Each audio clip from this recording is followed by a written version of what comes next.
we're going to crowdsource questions as well. So it's not just going to be me speaking directly to Iqbal. We would love to crowdsource some questions. So if you could, please, everyone who's listening in, if you could throw in your questions into the Zoom chat, and we will endeavour to ask Iqbal as many questions as we can during this time. So let's get things cracking. Let's start with an obvious one. You know, we're all preparing now for Ramadan. It seems like it's come around so fast, and it's been a bit, for myself, a bit of a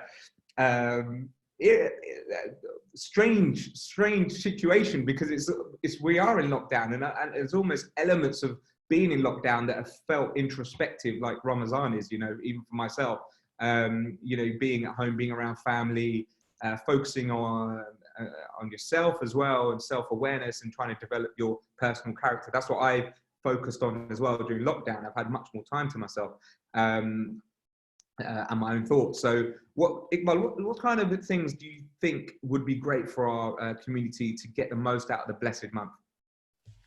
Sure. Okay. So Bismillah. So the verse in the Quran which tells us about the fact that fasting in this month is an obligation, right, from God, says, you who believe, fasting has been prescribed for you as it was prescribed from those before you, لَعَلَّكُمْ تَتَّقُونَ, which means so that you can attain taqwa.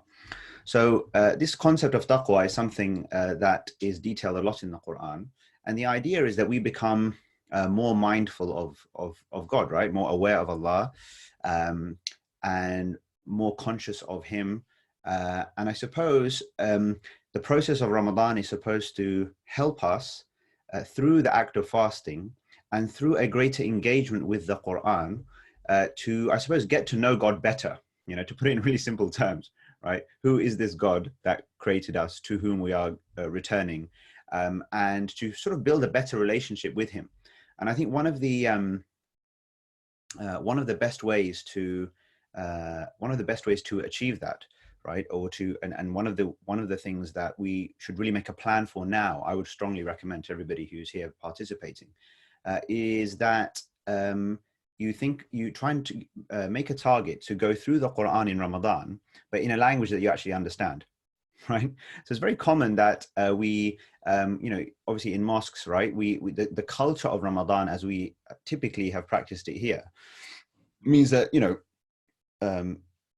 many people end up going to the mosques, right? And we go and we listen to we engage in the night prayers, engage, you know, listen to the recitation of the Quran, typically from beginning to end. Traditionally is finished, right, in the period of Ramadan.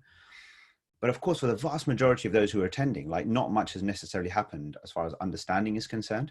Like, what did you actually derive from that? What do you know better? Do you understand it better? And so actually a lot of Muslims, they don't actually engage with the Quran in a language that they understand. Right. And that's something, I mean, especially with the plethora of translations and commentaries and everything that's there, resources available for us in the English language, it's really worth us considering, bearing in mind, of course, that things are lost in translation, and that's always going to be the case. But it's really important. Like, there's so much that's in there that speaks to us that we actually often just haven't given time to. Right. I mean, I think rare is the person who throughout the year has as a kind of as a constant discipline an engagement with the Quran in a way that they understand. This is a month to kind of fix that.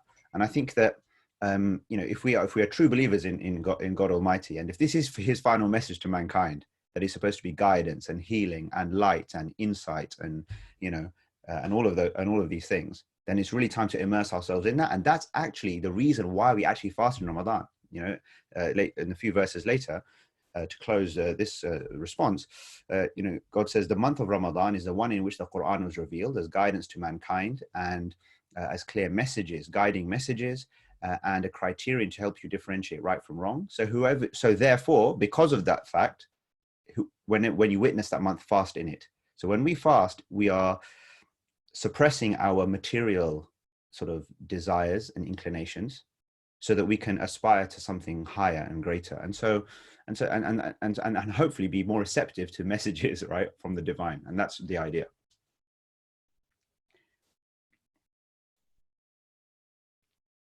Brilliant. Thank you so much. Very concise answer. Thank you. And so you did mention something which was important, and I mentioned up front, which was around personal development, being introspective, focusing on ourselves, and obviously friends and families. And that's definitely a message that's come across during this lockdown, not just from Muslims, non-Muslims. You know, where I give you a really good example from my workplace. The business priorities right now are yourself first, then yourself, then your friends, family, then work, right?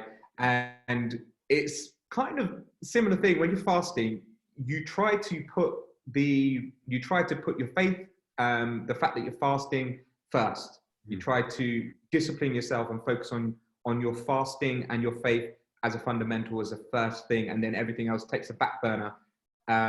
Just like currently we're living the lockdown life. So during lockdown, do you have any suggestions of how we can take advantage of lockdown to maybe further propel, you know, the blessings from Ramadan that we can all get? Sure. Well, I think, you know, for many people, obviously, it's going to be a struggle because so much of our experience of Ramadan, right, is tied up in the social aspect, yeah, and obviously, especially like frequenting the mosques, and we derive a lot of encouragement and motivation from the fact that there's, like, you know, hundreds of people around us praying and breaking fasts together and all of the rest of it. So really, it's in many ways it's you know, both the challenge and the opportunity is that it's a real test of, like, the of how much of our Ramadan is now about our relationship with God, as opposed to like a herd sort of mentality or behavior, right? Just because everyone else is doing it, so that's why I'm doing it, you know. So it's going to be a test. It's going to be a test of that. And I think definitely, like, you know, let's work with them. I think it's really important to have the open conversations with the people who are immediately around us. Like, let's not go into Ramadan as families in our households, even if it's just, you know, two people, for example, like a couple, or you know, a child and parents, or whatever it is. But let's not go into Ramadan without having had the discussion maybe in the household, right, with those people that we are going to be pretty much spending the whole of the month with, about how we're going to help each other through that and what perhaps our collective objectives are, you know. So a really simple thing, right? Again, which is something that I have found, it seems to be the case, often doesn't happen in Muslim households or families, is that a really nice and important thing to start doing is, if it's not happening already, is simply to pray the obligatory prayers together. Yeah. So lots of people become more conscientious about praying the obligatory prayers in Ramadan than maybe outside of the month. And if we're going to do that, well, why not do that together, right? Why don't we basically schedule that? Why don't we say, you know, within the household, okay, we're going to pray the Fajr prayer at this time, the Dhuhr prayer at this time, the Asr prayer at this time, like put that in the schedule, and maybe even you literally calendar invite each other, right? So it's there, actually sitting there alongside your other commitments, typically your work meetings or whatever else. There's obviously a lot of us probably have quite busy schedules of, like, I don't know, Zoom calls or Microsoft Teams calls or whatever it might be. It's really good to schedule that time, because ultimately, what is prayer except for an appointment with the Almighty? Yeah. So, and it's just really worth doing that together. So I think, you know, in terms of, if you like, the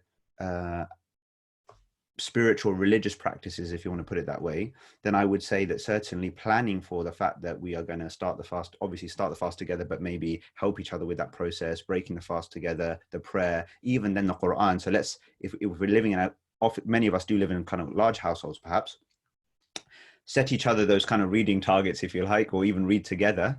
That's a really powerful thing, right? We don't often have a culture where in the household we'll sit together around a circle, for example, and then maybe going around we'll actually recite the Quran together, and with its meaning, and then literally have a discussion about, well, what does this mean for us? What is it, you know, what do we get from this? What are our reflections? Which is very powerful, very powerful thing to do. So I suppose when we're in an environment where, or in a situation where we're not really able to share the month physically with, you know, the hundreds that we're usually used to doing so, it's important that at least we do make the most of doing so within our family. So, yeah. And I think the other point then is probably, like, trying our best to, you know, adhere, you know, stick to some sort of schedule that allows us, obviously. I think one of the benefits, I think people won't miss the fact that they won't have to go to work, right? Having gotten up in the middle of the night to sort of eat something before the fast begins and then praying. You know, I don't think they're going to miss the fact that, you know, they can maybe get an extra hour of sleep, you know, before they start. Well, that's the thing. One of the blessings, I think, is that we can sleep, and I think sleep longer, and actually it's just an important part of your natural well-being. Of course, yeah. Get enough sleep, and during Ramadan, obviously we have less sleep. We sleep less, and we can get cranky, and we're supposed to be, you know, especially if we're working early in the morning. So that is definitely one brilliant, you know, takeaway from you know, an advantage. But let's talk maybe a bit about challenges, because we're all in each other's face. Not everyone has the advantage of having lots of space. You know, some people live in multiple families, households with limited space, and it's already probably been very difficult. How do you think that they can overcome those obstacles during Ramadan? Well, I think once we've exhausted all of the kind of material and physical kind of means of like rearrangements and negotiations about, you know, sort of what spaces for what and which, you know, sort of we've done the territorial thing, right? Maybe after that, it really comes to like your inner sort of resolve and capacity, right? And your reserve in terms of, and it's ultimately the whole month, right, is a test of the concept of sabr, or patience. Yeah. And sabr basically is of three types. It's patience in the face of things that you can't control, perseverance in the face of things that you need to do, right? So just persevering through your fast, for example, and then self-control, or sort of resisting sort of temptation. Yeah. And that's really what the month is. It's like, and that's why fasting has such an amazing reward. Yeah. Allah says in the Quran that the fasting people are given their reward without any measure. Yeah. Fasting is one of those, almost like you mentioned in various kind of prophetic narrations as well. It's just like that immeasurable act. Yeah. It just had limitless kind of acceptance and reward. An amazing thing. So certainly we should, what happens, I think, in the first few days, and I heard a scholar mention this recently. It was a nice point, I thought, because he just kind of maybe said openly what a lot of people realize, or I suppose made it okay for us to realize that actually what Ramadan often does is that it brings to the surface like sort of the not so great traits about us quickly. Yeah. But then it's like there and it happens. But the point is, and that's fine, but the point is that when you kind of get to know yourself, you do get to know yourself a lot better. And then when if we feel those inclinations, those temptations, if we act even in ways that we're not really too proud of, that's actually the you know, the point at which we should then really reflect and think and try to analyze and assess that what's going on there. Yeah. Like, and think about what are those character traits that we have that maybe aren't so wonderful. Yeah, we've all got our weaknesses. We've all got our you know, the sort of the less positive sort of traits and behaviors perhaps. So how, like, let those come forward, fine, but then really assess them, deal with them, try to kind of, you know, overcome them, and to put into context. I'm saying, bear in mind the reward, the acceptance of it, and obviously we have so much to be grateful for as well, you know, in our situation, despite the challenges. And even if we are relatively short of space, or maybe we don't have a garden, or whatever it might be, the situation, we know that relatively speaking, we have a lot to be grateful for. And therefore, you know, try to combine all of these things to really demonstrate this sabr, right? And not to spoil our fast, because the acceptance of the fasting is not just about not eating or drinking. You know, we know from prophetic statements that the fast can become unacceptable through speech that is, you know, foul speech, for example. You know, so the Prophet, peace be upon him, said that many people, all they get from their fasting is hunger and thirst, because nothing changes. So actually, if nothing changes for us in the month, and we just sort of got through, and oftentimes we speak about the fast in that kind of, you know, in that way, like we got through it basically, as opposed to we really sort of grasped, relished, and took full advantage of the opportunity, you know. So it's really a thing of attitude, yeah. And yeah, there's treasures in this month to find, and so we hope we can discover them. For sure. And you mentioned something interesting around getting through the fast, and a lot of us feel that way. You know, it's especially in the summer months where the fast are a lot longer. So the question is, you know, one part of our, you know, faith is obviously to give dawah as well, to spread the message to people that are not believers. So how do we do that? Obviously now we're currently locked down. So do you have any suggestions as maybe more innovative ways that we can show, you know, that we're fasting and spread awareness? Yeah, look, I think none of us feel, whilst we may miss the physical connection because of technology and obviously the ways, the million and one ways, it's almost like we can still connect with each other in more ways than, in more ways than sometimes even is ideal, right? Um, so the transmission of messaging between people is not limited. If anything, it's probably, gone through the roof. I just think that I think it's very important for us to be, oftentimes it is the case, maybe amongst colleagues or friends or, others who may not be fasting, for example, that sometimes we talk about it in ways that actually is not a great advert for what it is, because we always talk about, because the question always is, how do you manage without water? Yeah, like that's always the question you get, right? Oh, it must be so hard. How do you manage without water? And then we kind of give a response that doesn't go beyond like that question to sort of explain like actually what the positives are about this. Actually, you know what, this is giving me really good opportunity to A, B, C, what have you, right? So you work with colleagues, like it's where possible, try not to use your fast as the excuse as to why you can't do A, B, or C. Oftentimes we do that, right? And I think maybe on social media, what have you, like share your experience, right? And presumably we've all got maybe a mix of contacts or friends or acquaintances on our LinkedIns and on our, social media, what have you. Well, like to share your experience, but hopefully you can acknowledge the challenges and difficulties, but actually say, well, actually that's why, that's part and parcel of the process, and how, and how, how we're actually sort of, our faith is strengthened. We have more perspective, right? We are, I suppose, maybe are better balanced sort of people, right? Because of this, that we benefit from it. So I think we should just sort of, the means of advertising, if you like, if you want to put it that way, are not limited. But I just think what we need to be careful about is how we reflect that message, when we speak about it. That makes a lot of sense, and it's the message that's important, as you say. Spreading awareness.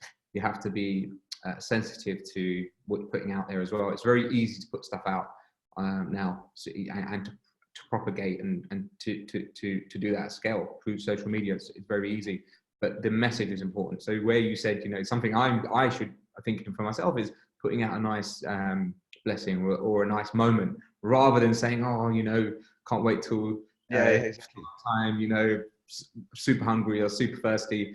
But maybe putting out some of the sort of beautiful quotes that you mentioned earlier to really show the essence of what fasting is about. So that's interesting. And we had a question actually, which was around zakat, and I know that you wanted to pick up on this as well. So what is the difference in, say, zakat and sadaqah? Because I think there's always a bit of confusion for people. Sure, yeah.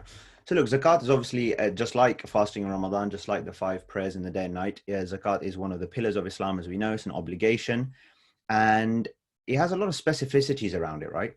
So actually, one of the things that we say to try and get people to think a bit differently about zakat is we say zakat's not charity. Yeah, we say zakat's not charity, and to say in the English language to say zakat is obligatory charity is a bit of a paradox in a way, because charity typically in the English language has a sense of being a voluntary sort of activity. Yeah. And so zakat in principle is more like tax than charity, to be honest. Yeah. In classically speaking, zakat was organized by the legal authority, of the Muslims. So it was like it's the role of the government basically to collect what is basically a wealth tax. Yeah. And so what happened was that the people in communities, towns, cities, villages, whatever it might be, would effectively, they would have the tax collectors literally come round, right, do the assessment, take the 2.5% of the relevant and other proportions of other types of assets depending on the situation, right, and that would basically be pooled, and that becomes your treasury. Yeah. Now, in our context now, where either we're living in Muslim minority settings or around the world, where even in Muslim countries, unfortunately, governments don't actually take this seriously, which I've never understood, because like if you're living in a Muslim country, you're the government, like you've got all of the arguments on your side to like levy this reasonable sort of charge, right, to then redistribute funds and advance kind of various sort of causes. So when we're in this situation, then we've kind of become a bit scattered in how we do it. So it becomes like kind of charity, right? Everybody just goes and does whatever they individually want to do.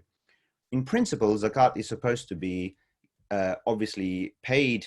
It's paid by those who have above a certain threshold of wealth, which is very small, to be honest. So even if you have, frankly, once you've taken off any overdue liabilities and debts and what have you, even if you have £300 plus, you still pay 2.5%, right? So I might have £500 and I'm paying £12.50.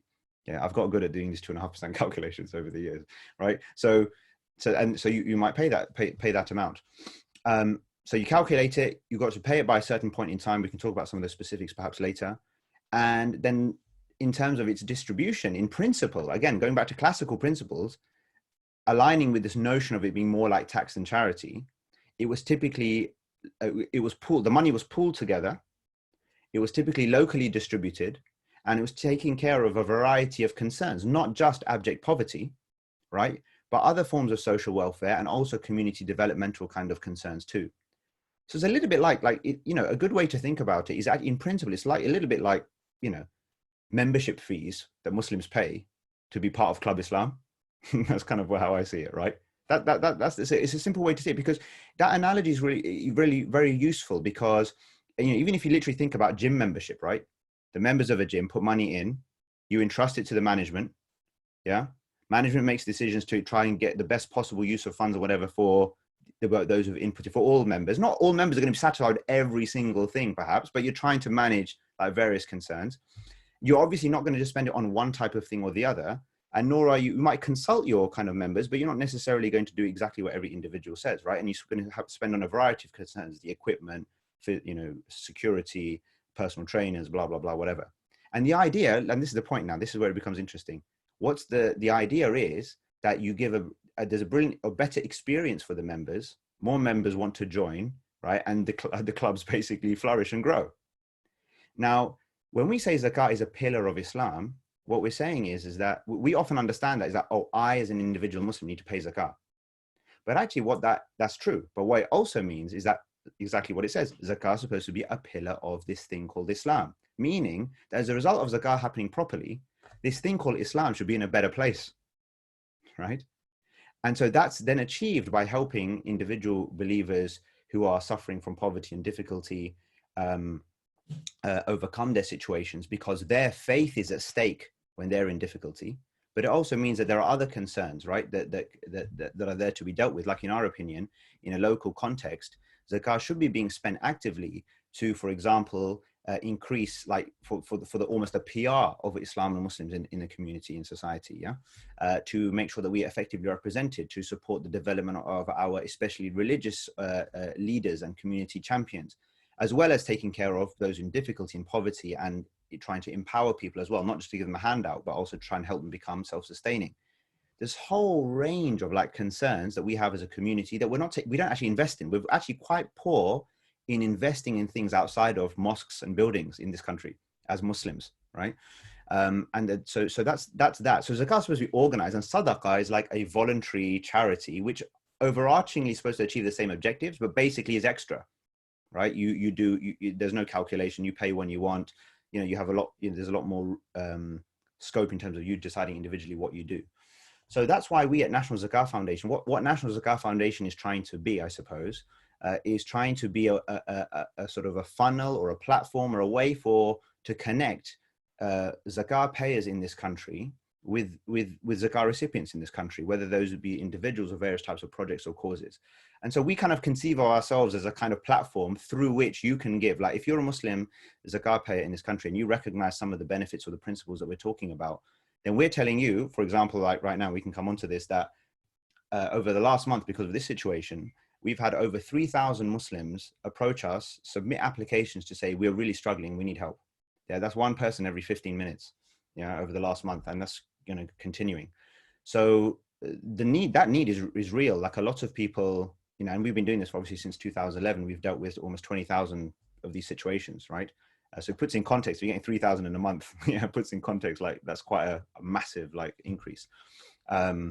Like if you want to give zakat in such a way that you're meeting the needs of somebody right on your own doorstep, right, where that assessment has taken place, this person is in need. There may be other things for which they're eligible, but right now they are in difficulty, they are in need.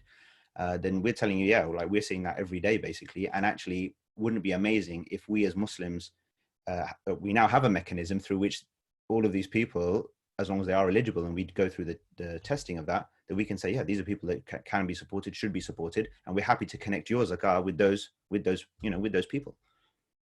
And this is this sounds like more of a way to pool the resources as well from zakat, and using that towards specific projects, or going to essentially going to the causes, but in a more effective way because of the pooling of the zakat. Is that correct? Or because the way I've kind of traditionally given zakat, I've never really it's very disparate, isn't it? So you can give it to, there's so many organizations, there's so many different ways of giving zakat that you don't necessarily know who the end user is and what the end cause is. Is this is kind of the work you're doing, is it a bit more like streamlined, more effective? It's more I guess process driven. It's like, okay, you've contributed X amount of zakat, collectively this is what we've pulled, and these are the causes that we will be committing to. Is that So yeah, no, absolutely. So look, there's three there's three principles that we think are principles of effective zakah, right? Number one, that the funds are pooled, and so that's why we exist, to try and become a funnel for zakah funds, and that's why we are the National Zakat Foundation. And so all the work that we do is like with zakah funds, right? In terms of the actual the work with sort of beneficiaries, yeah. So one is that. Secondly, that we localize it, because up until now, I mean, when the time we started and even today, like, we are the only organization that can say with confidence that we can connect zakat payers and recipients around the entirety of this country. And finally, the fact that, you know, there's diverse kind of concerns that we want to address there. So the way we've set up at the moment, if you go onto our website and you want to give some zakat, then you have a choice as to how you kind of balance that impact. So we have three funds, basically: a hardship relief fund, which is like a quick access, you know, sort of emergency grant for somebody who will struggle to meet their absolute basic needs in the next month. And so that's where a lot of the demand is coming at the moment. Then we have a housing and work fund, and that's to facilitate or smooth over, help people to get secure, affordable accommodation. And also to the work fund to help people try to become self-sustaining. So we have actually had situations where people who received zakat from us in 1 year gave zakat through National Zakat Foundation a year or two later. But believe it or not, we've also had the opposite. We've had it where even sometimes quite significant givers of zakat, right, in the early years of National Zakat Foundation, have in the last year or two applied to us for zakat because their situations turned so dramatically and they've been in very, very dire circumstances. So that's that. And then we have finally an education fund. The education fund is about funding, supporting the learning and development of future imams, scholars, people who are working like at the forefront of advancing like the situation of the Muslim community, like our kind of, you know, the civil servants, if you like, within the community, right?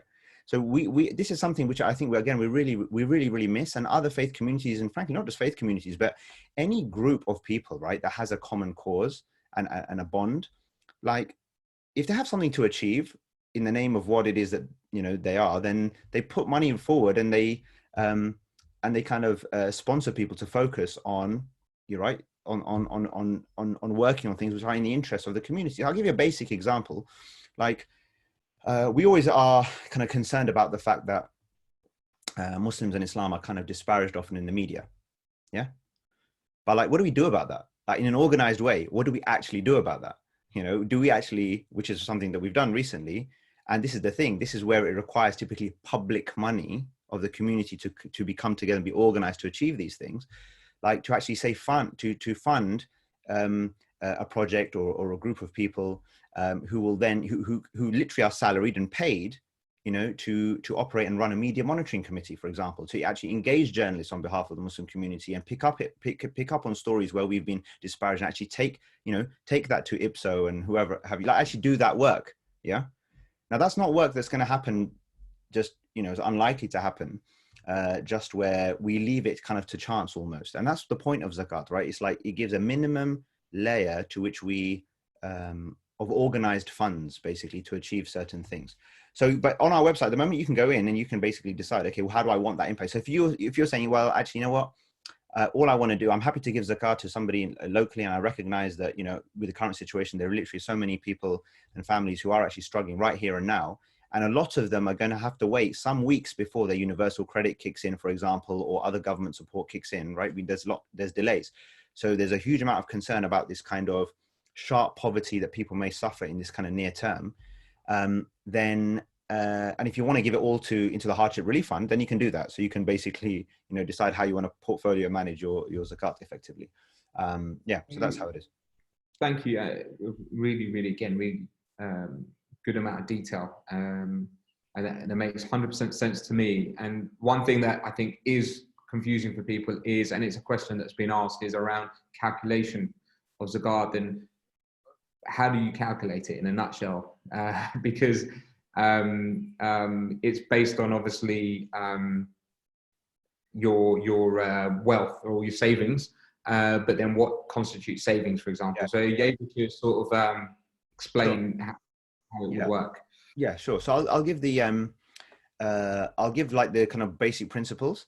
But if you go to our website, we have a lot of resources for calculation. We have an online calculator, which is quite comprehensive to help you out and to do the, to sort of make sure that you get it right. But I think it is important, obviously you asked the question, but it is important that we all realize this is something to be calculated, right? And not sort of guessed out or just give whatever amount you feel you feel is appropriate. So number one, everybody should have a zakat anniversary. Yeah. So Shaz, I want to ask you what yours is. Yeah, because you. I don't know actually, but that's a good question. There you go. All right. So it's important that you have. No, exactly. It's important that you have a zakat anniversary, which is a fixed date in the lunar calendar, so in Islamic calendar, right? Which is your calculation date and really your payment deadline date as well. Okay. Now, why that's important is because if we say zakat is a calculation, well, on what day am I calculating it, right? I mean, is it just when I feel like it? So maybe the day before I receive my salary, I'll do my quick calculation now, right? And pay it now. Do you know what I mean? So it's like we don't, and sometimes even in a month, even if we say, I'm going to pay it in Ramadan, where it's often possible that even in a month, someone's financial situation can fluctuate reasonably even within a month, right? So it's important we have that. Now, in principle, what's supposed to happen is the first time as an adult that your money exceeds a certain threshold, which is around a few £100s, then basically what that date is in principle supposed to be your zakat anniversary. And then a year later on that date, so you don't pay zakat then, but a year later, you make an assessment of your situation. And if you're above what's called the nisab, or the threshold of wealth, then you pay 2.5% of what you have. So what does that, so now most people don't know basically what that date was. So now you can choose a date, fine, but choose a specific date. So it should be 1st of Ramadan, whatever, 15th Ramadan, 27th Ramadan, whatever, whatever it is, but it should be a fixed date in the Islamic calendar. Now that date, the way you think about that date is that's like the last day of your Islamic financial year. Okay. So it's like, I've lived a year, I've earned, I've spent, I've done this, done that, whatever. Okay. I've come to say the 1st of Ramadan, which is, tomorrow it seems, right? I've come to the 1st of Ramadan. I'm going to sit down today. I want to make an assessment of my situation. Okay. How much cash now it's a balance sheet thing. Okay. So your income and expenditure prior to this point in time and your income and expenditure going forward is almost all irrelevant. All that matters is, where have I ended up the year, my Islamic financial year, if you want to put it that way, right? So I've ended up with, okay, X amount of cash. Oh, someone owes me some money. I have a business. It has some cash in it. Maybe I'm selling stuff. Okay, there's some assets in there. I have some shares, right? So all of these various things. So they're like basically your worth. And it's not true to say even, Shaz, that it's like just savings. Yeah. Like zakat is due on whatever cash you have, right? You can disposable money that you have. So whether it's in your current account, your savings account, or, in some sort of cash, in some sort of other investment product, it doesn't matter. Like it's part of your current cash. Okay. Yeah. And then you can, any overdue liabilities, liabilities or payments or debts that are imminently payable or overdue can also be deducted. So you make a net assets basically, and then you apply your 2.5%. But future payments, future mortgage payments, future, long-term debt payments, you ignore those because those will factor into your next calculation, basically. So in principle, that's what it is. So you do that calculation, 2.5%. Okay, it's like whatever. Let's say it's £423.22, right? Some people want to round that up a little bit, just to kind of be sure. And then that's your zakat, and then you pay. Brilliant. So it's I guess fairly simple calculation. It's just understanding the numbers. It's just understanding what the incomings, outgoings, and what you're calculating on. So thank you. And by the way, everyone, this is going to be sent out as a recording, so all the members can access this. So it'll be useful if you want to refer back to it. Then the other question I have had again is, where does it actually go? So can you give us some examples of causes that the zakat would go towards? It'd be nice to know. Absolutely. So, like, all our funds at the moment, like, is you as individuals, zakat payers, giving to individuals around the country, right? So we have, as we said, 3 funds that people can you can give into, and then we're also receiving applications for those into those funds. Yeah. So the hardship relief fund is, as we said, we make an assessment we get the identification of the person, bank statements, other relevant information for us to assess that, yes, this person, based on the information that we have, is likely to be in difficulty, right, and not unable to meet their basic needs, right, within the next month. So what will that mean? That means that they might end up in a situation where they have to incur debt, or simply they are, like, making sacrifices that we don't think it's appropriate, basically, that our fellow believers are having to do that, right? So skipping meals, unable to top up utilities, whatever it might be. Yeah. So we make an assessment and we say, okay, here's a one-off hardship grant. And that has helped, like, just literally in the last month, we've helped, over 1,000 people and families, right, across the country, in this way. And these are a combination of oftentimes asylum seekers who are in very, very often dire circumstances, right, and living in a very, very difficult way. And especially now recently, families who have just lost their source of income, right? And so a lot of Muslims are working on 0 hours contracts, right? So literally overnight, that work has dried up and stopped, or they may, were self-employed and therefore, work has basically stopped. So the evidence for the fact that obviously a lot of people are in difficulty is the fact that we can see that applications for universal credit have gone through the roof, right? Like they have in all countries where there's some sort of welfare system. So we look at the situation, like, we're eyes open, of course, to the fact that there is a welfare system, right? But the reality is that a lot of people, despite that, sometimes still struggle because of certain shocks that may occur in their situation. Or at the moment, as we said earlier, like, that welfare, for somebody who's applied today, they may not get anything until after Eid, right? So that's in like 5-6 weeks time. And especially because of the volume now, the processing times are a bit longer as well. So the question is, between now and then, literally, like, inshallah, it's not the case for anybody here. But sometimes if you have not experienced that kind of situation here, it's very difficult to maybe appreciate the level of desperation genuinely that people get to. Yeah. Like we have seen dire situations. And remember that financial problems and difficulties are typically also combined with mental health situations, relationship breakdowns, like a confluence of a lot of different factors that really leave a person in a very vulnerable situation. And so at that time, when that person comes forward, right, effectively to their fellow Muslims, and they say, they have a lot of us might think that there's a high proportion of people who are like scamming and they just offer a quick pound or whatever, right?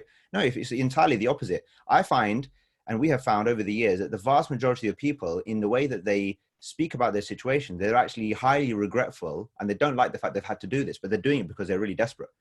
Yeah. And we have robust systems to be able to know, right, and experience now, having dealt with thousands of these things, these situations, that, to know when actually, someone's things are not really adding up. And a lot of people, as I said, they make a real commitment to, like, actually, once their situation turns around, to actually be givers and payers. So that's, I can't emphasize enough, like, the value of even, like, a few £100, that is such a difference it can make in that kind of short-term situation when situations are quite desperate. As I mentioned, there are other funds in terms of where the money goes. Well, it can, in a typical scenario or a normal scenario, it is not happening so much at the moment, that it can help people who don't have secure, affordable accommodation with a rent deposit to get into, like, affordable accommodation, so that they have something secure. From that, other sort of support can kick in. They have a baseline from which they can start looking for work, etc., etc. So alhamdulillah, we've taken over the years many homeless Muslims off the streets, right, and into secure accommodation, or out of, very, very very, very rundown and inappropriate kind of accommodation, right, into more secure and affordable situations. And then, of course, we've helped a lot of people acquire certificates and badges. So one of the things we've done is we paid for, in recent years, we've paid for the retraining of a lot of immigrant doctors, right, from Syria and other places, who are highly qualified people. They've come here. Again, they're pretty much penniless right here, given the situation that they've been in.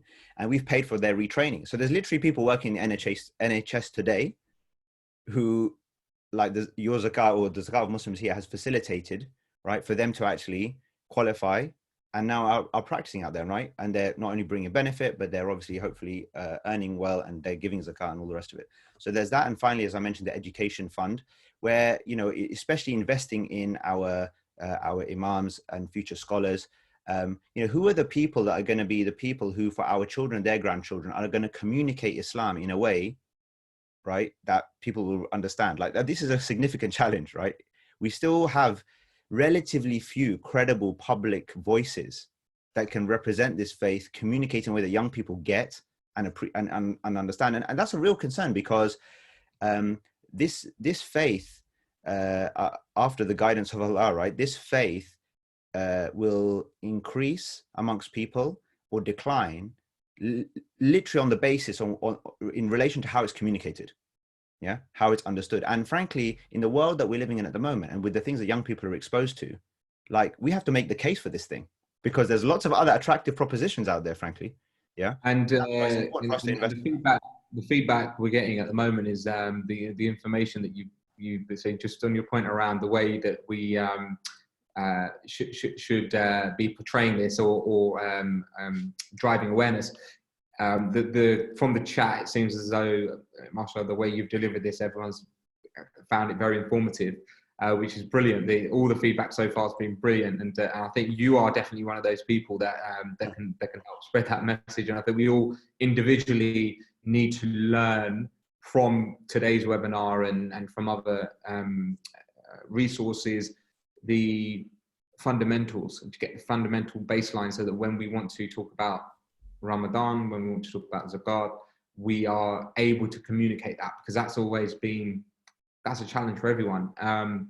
And we want to use these webinars as well going forward during Ramadan. Hopefully we can bring you on again during Ramadan as well to talk about different things, as an opportunity to reach thousands of people that are on the Social Muslims platform specifically, which is why this webinar I'm going to send out to everyone, so that they can learn from today.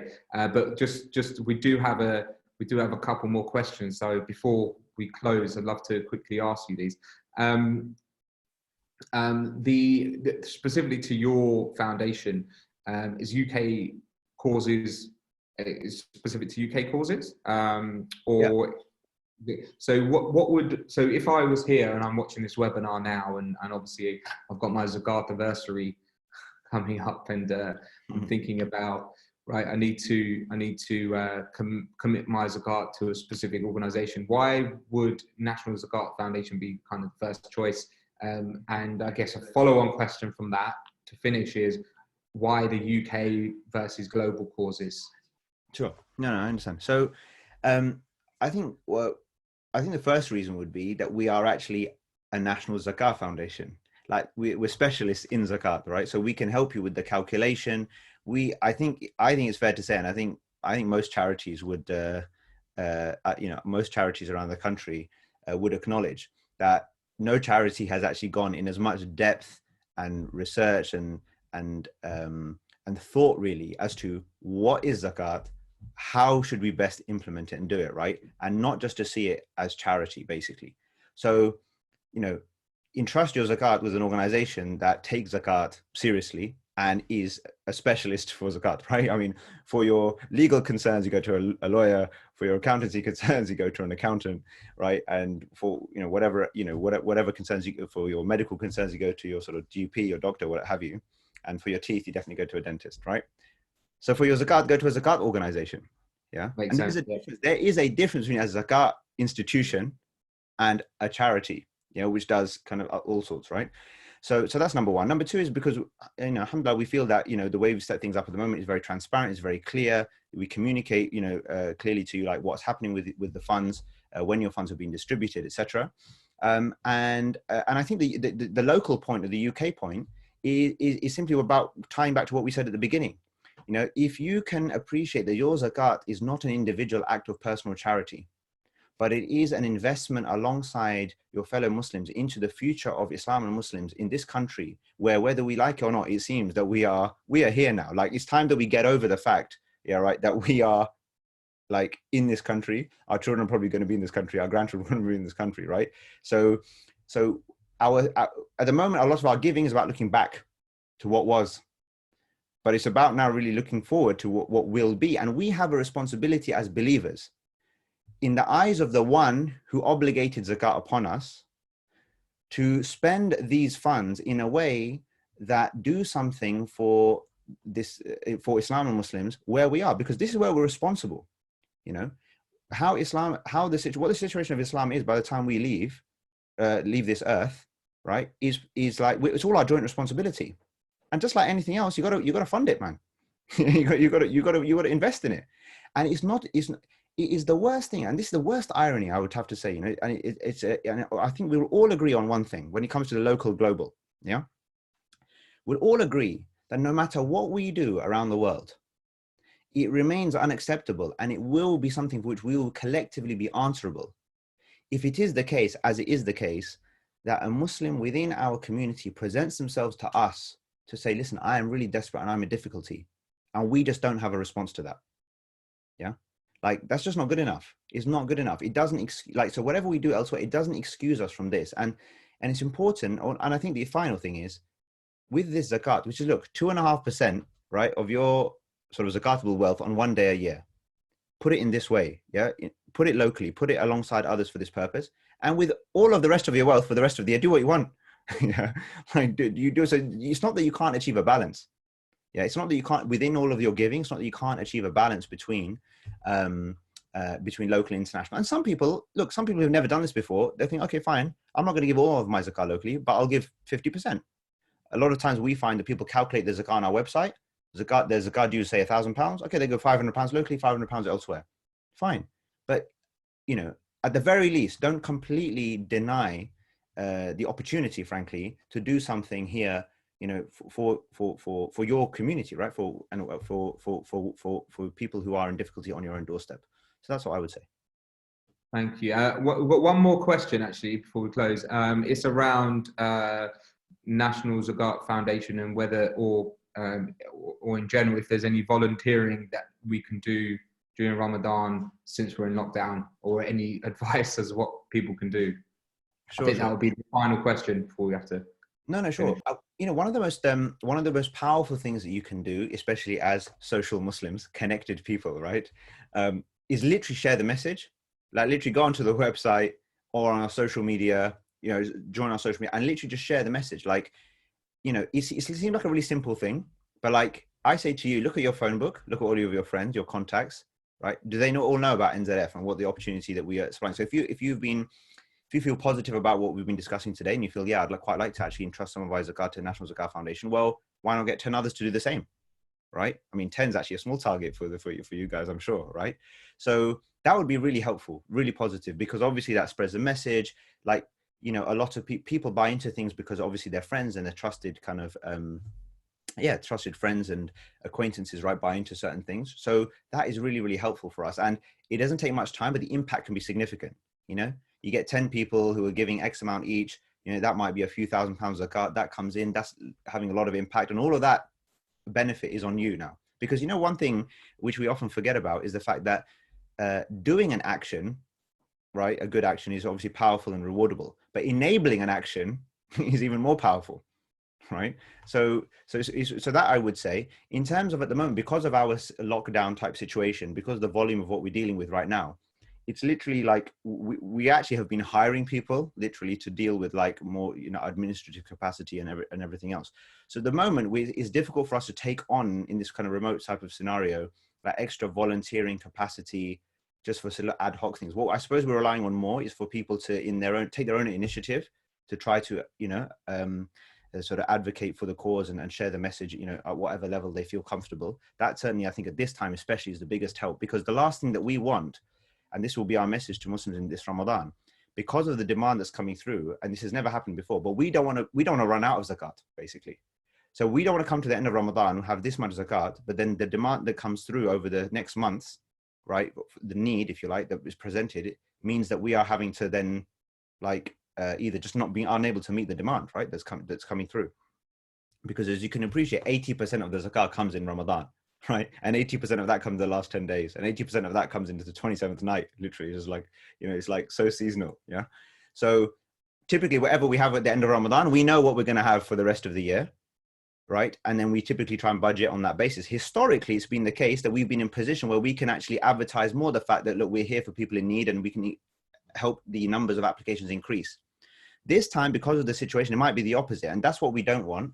And so that's, inshallah, hopefully a good incentive so that we don't have to turn anybody away, frankly, for the fact that we don't have enough funds. So inshallah, people will be generous and they will give, and inshallah, we will achieve some positive things, inshallah, the next coming months and years.